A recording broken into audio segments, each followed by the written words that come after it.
yesterday, obviously trained, but didn't travel to Yeah. Porto. Available for the matchday squad tomorrow? Let's see. We have another session today. Obviously, he's been out for many months now, and we need to really nail the timing and when he has enough in the time to compete. But I think it's very close. Very close. Yeah. Same for Jesus. Same with Gavi as well. And Zinchenko? He's done a few things, and Alex is not far too. And Tomiyasu. And Tomiyasu is still a little bit more, I think. Okay, perfect. Thank you. So 4 of them racing against time. Tomiyasu not necessarily. Great. Thank you very much. So the way you've spent the last 24 48 hours is you stayed overnight in Porto, is that right? A relaxing morning and then a leisurely flight back. So you've had chance to reflect with the players, look into their eyes, see how they're feeling off the back of that defeat. What do you see? Well, what I see is a team that can't wait to play Porto at home now, and with that result, obviously, we have created a fantastic Champions League night of football in front of our people under the lights, where you need to beat them to go through, and the task is very clear now. But what does it mean about getting back to the Premier League and the determination to bounce back straight away? That's it. Porto is gone. We discussed it. We know the things that we did very well, the things that we have to improve. It tells you again about the small margins in Champions League, because we have one of the biggest chances in the 91st minute with Gavi. If he scores that goal, we are 1-0 up. It's a fantastic, mature, disciplined performance in the Champions League. You lose it in the last second, and it's something else. And that's clear, but we cannot lose sight of where we are, what we are doing, and the importance of the match tomorrow, and the full energy and focus is there. The last time, you only lost actually once before in the Champions League this season at Lens. You came back and you beat Manchester City 3 days later. Yeah. Looking for similar this time? That's the reaction that we need, and we want to create an atmosphere in the stadium from the beginning. And I ask everybody to go there tomorrow night with full energy, because the team is going to need it, and we are in a really good moment in the Premier League, and we want to continue to be there, and tomorrow's game is vital to achieve that. Under the floodlights as well, which is unusual on a Saturday night. The atmosphere against Liverpool, for example, which was a bit earlier in the evening. Are you looking for that kind of atmosphere from the Always fans? better, so we can do better, the team to play better, the crowd to be even more energetic with us in every single ball, and that's what we have to build tomorrow. And lots of celebrations afterwards if you win. Sorry? Lots of celebrations afterwards if you win. Yeah, I don't know if outside or inside the dressing room, but let's win first. Is it unfinished business? We won't go into the nitty-gritty of the game, the point that you all feel was stolen from you at Newcastle, but is there an aspect of unfinished business with you and the players when Newcastle are concerned? With every club, there is always a history, there is always what happened before, what is going to happen next, and we know the importance of the game, and we just focus on what we have to do. Thank you. Hi, Mikel. Hi. Back at the Emirates after 3 away games. I bet that feels good. Yeah, it feels like a long time, that Liverpool game, but yeah, it's been a while, and we love playing at home, and tomorrow is a fantastic game. What's the difference between the Arsenal that lost 1-0 at St James's Park and the Arsenal going in tomorrow's game? Well, let's see tomorrow. Even them as well, they have changed a little bit. I think they have a few players that they might not be available. The same with us. So let's see, every game is very different, and the approach sometimes away and at home can change. Are you expecting Newcastle to have a similar approach to Porto, maybe? And in that case, how are you going to deal with that? I don't know, because normally they have a very different approach to game, especially when they don't have the ball. So two very different teams, I think. Are you going to use that defeat against Porto to get an extra bit of motivation, or do you want to forget about that and think about what you've done in the Premier League in recent weeks? What happened there in another competition is there. What you cannot deny is that what is in your tummy after a defeat, and that we have to use it in a really powerful way to be even better. Thank you, Mikel. Hi, Mikel. How are you? I'm very good. Good. Timber, are we going to see him back before the end of the season?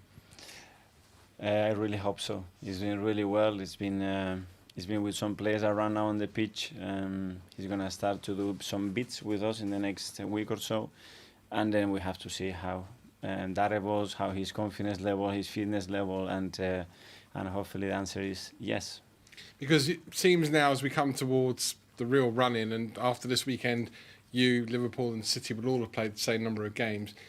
Your squad is in the best shape at the moment, fitness-wise. You know, there are injuries at City, more injuries at Liverpool than both. But barring Timber, it looks like within the next week or two, you could have almost a fully fit squad to choose from. Yeah, obviously we have missed some big players, and we still are, but you have to adapt to that. Obviously, we want them back. We need them back as quick as possible, and we know the impact that those players are going to have when we have the full squad ready. 11 goals in your last 2 league games. Has that answered all the critics who were telling you during January, you've got to go and buy a striker, you've got to go and buy Ivan Toney, you've got to go and get somebody to put the ball in the back of the net? No, I think it shows that the team has the ability to score goals and to share the goals, and that we have to do it consistently, and that's the demands at the end of the season. You're going to have to score certain amount of goals and not concede certain amount of goals in order to have the best chance to win titles, and that's undeniable. What is it about Newcastle as well, the last sort of couple of seasons, or certainly last season, and then St James's Park earlier this season, that makes them so difficult for you to beat? Because it's looked like those games are very sort of close between the two of you. Well, they are a really good team. They are very well coached. They are fantastic players. They have great spirit within the team, and they are difficult to beat for us and for many opponents.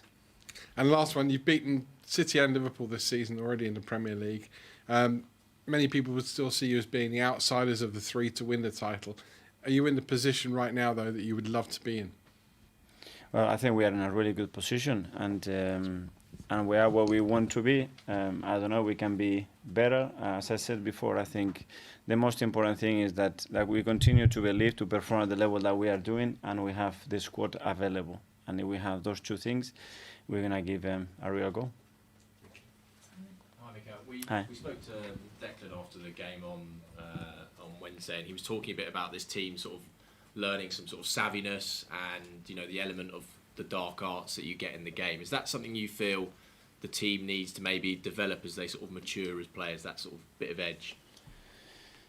Yes, we certainly can develop a lot of things, and those experiences are really relevant to judge whether we were or we weren't just because a goal. I don't think it's is that fair, and I was very clear with them about it, because I believe that they did a lot of things right, but yeah, and managing games and things like that, we can still improve. But in a year's time, for sure, we can improve, and we can improve in our build-up phase, and we can improve in our restarts, and we can improve in many areas. I think when a lot of people speak of these Arsenal players and know these Arsenal players, I think everyone would say they're obviously very nice people. Can you have that off the pitch, and then when you go on the pitch, flick that switch and have that edge, have that bit of the dark arts? Can you be a nice guy and be a bad guy on the pitch? Yeah, I don't know if the bad guy, but you have to be tricky, you have to be smart, you have to be streetwise, and you have to try to take advantages in every situation, and they know that. And is that something you sort of coach on the pitch, off the pitch? How do you develop that in a player to make That's them a thing that has to be developed. You don't have it, that's for sure, because the best teams, the best players, they have that. Hi, Mikel. It's nearly 4 months now since what happened at Newcastle. Obviously, your response afterwards and the club statement and everything. Since then, do you think you've seen a noticeable improvement in officiating VAR?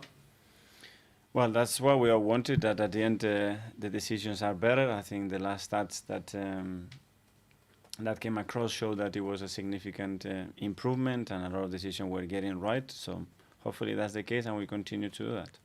Your response at the time was criticised by some, but do you feel you being able to talk about it and bringing it up like that has helped that whole conversation around it? I don't know. I talked the way I felt, and I was very straight. And I did it in a way that it was pretty strong, but within the law, because I didn't get charged for that. So that says the story. Hi. On Wednesday, it was obviously quite a stop-start game. There was lots of fouls. I think the ball was in play for about 50%. Quite similar to the home game against Newcastle last year. You said that your team can learn to do better and will learn from those situations. What do you think they can learn between Wednesday and potentially a similar test on Saturday? Well, we have to learn, but as well we need the game to be managed in the right way, and that's not for us to do, and that's for the referees to do, and I will leave it for them because it's obvious again what happened on Wednesday, and we have to deal with that, and we have to be ready for that. But at the end, it's their job, and they have to manage that. And before the Nottingham Forest game, you spoke, obviously, last season there was that desire for revenge. You said everyone could feel it in their stomachs going into the game. Have you sensed a similar atmosphere amongst your players this time going into the Newcastle match? Well, I could sense in the dressing room straight away that we wanted to play the next day if possible, and after that defeat, that's the feeling that you get. And I'm sure when they come back in an hour or two, I'm going to be seeing that desire again. Thanks. John. Mikel, Hi. 13 games to go this season. This stage last season was the Bournemouth game, that dramatic 3-2 win, where it felt like there was a lot of emotional energy being spent already. How much is left in the tank at this stage? A lot, because I think a lot of players, they haven't played significant minutes this season, and some important players as well. So I can sense that there are still 5 or 6 that they have still a lot to effort to the team. And the other ones, because after what happened last year, we want to make sure that this season is very different, and that brings a lot of energy because we know what we are facing. Obviously, Porto, you brought in one sub. There's maybe talk of not using the bench as much as other teams. Because you've got 5 or 6 players there, do you think that it's maybe their time to step up at some point in the next 2 months? There'll be a part-time to play. Yeah, but we have made changes in the last few games, and every game is different in relation to what is happening, and rightly or wrongly, which at the end are decided, those decisions by the results at the end, we try to make the right call. That's it. Just finally, how different does it feel approaching the run-in compared to last season? It feels like after that Bournemouth game, it felt like towards the end, it felt like Arsenal were there. It was theirs to win. Does it feel slightly different this time because there's 3 teams competing and you're on the shoulder rather than leading? I feel a lot of excitement, especially internally, because we are right in the mix, and we want to continue to be there because we are in the Champions League and we have a fantastic game to play at the Emirates. And yeah, externally probably is different because the expectations are much more focused in the other 2 teams, and that's it. London forever, whatever.